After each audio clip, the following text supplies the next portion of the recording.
Hello, so welcome back. We are going to talk about war and peace. So, what is war? Some people like Calvin Clausewitz describes war as as a rational tool used by political leaders to uh, achieve their goals.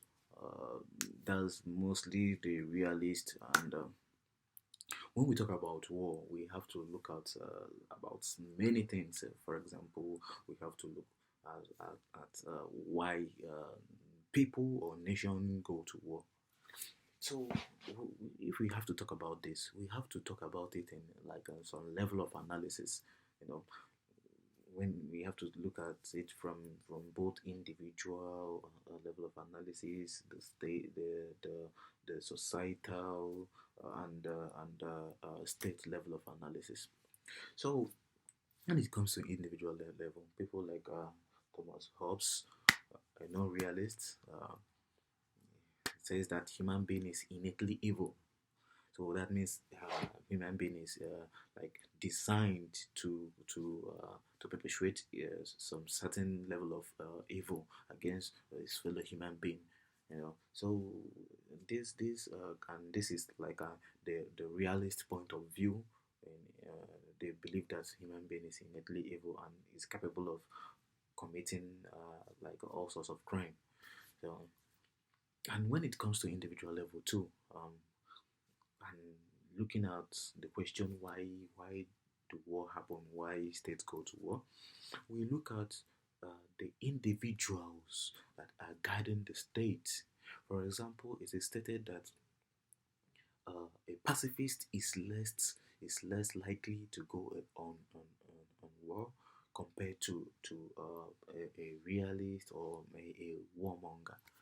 For example, it is said like when a pacifist, maybe for example, someone that is more liberal, someone that is agreeable, is in power, the country is less likely to engage in war compared to someone that is less agreeable, hot tempered, or a warmonger.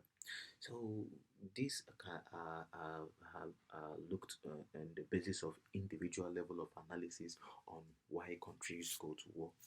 Okay, the societal level of analysis is the level of acceptance of the people, of the masses, of the institutions, of the state. For example, I'll give you one example.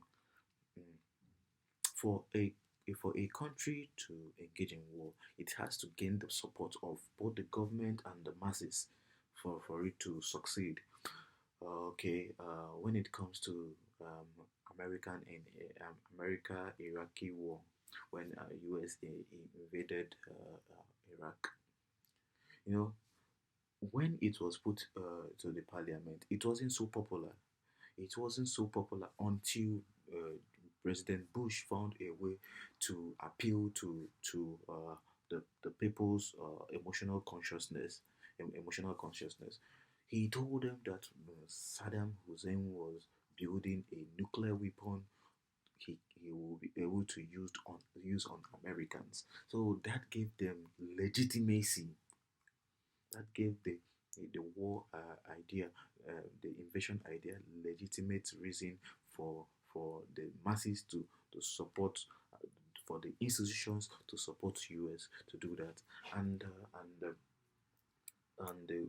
why appealing to the masses consciousness.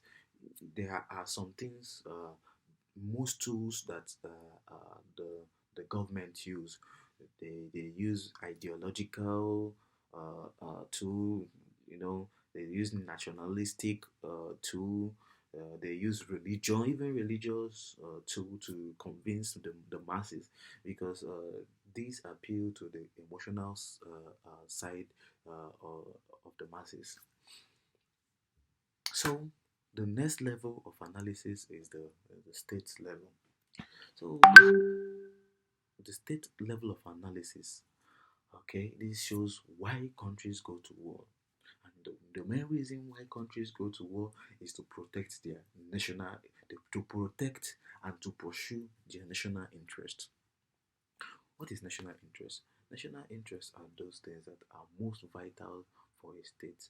There are those things that a country can actually go to war for example, of national interest, to gain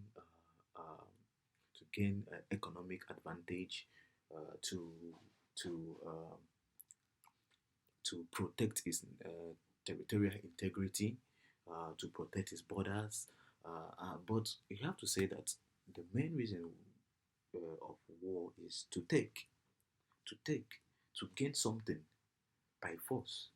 And when we talk about gaining something, you know, appealing to people, begging, for example, you have something I want, and I want you to give it to me, and I continue begging you to give it to me. It takes longer time, you know. It takes time. It can take 1 week, 2 weeks, 2 months for you to give me that. But if I shoot you, I take I take that, and it takes less time, and most times it costs less to go to war. Yeah, as crazy as it sounds, it costs less to go to war, and yeah, that's it on war. So when we talk about peace, peace is the opposite of war. Yeah, when we talk about peace, peace is divided and the opposite of war and absence of armed conflict between our political units. Peace research was the original focus of international relations. Others see peace as absence of structural violence, meaning that war may be necessary to create a more just society and therefore a more sustainable peace. Okay, so some people like I think Rousseau, Jacques Rousseau, they are the idealists that we know of. When we talk about Woodrow Wilson and his 14-point agenda in after the World War One, these are the idealists that always preaches peace that we know of.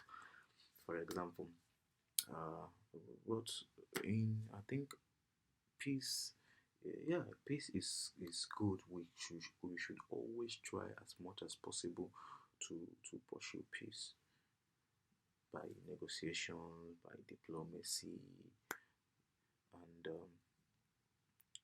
there are many institutions that are created to make sure that peace is obtained.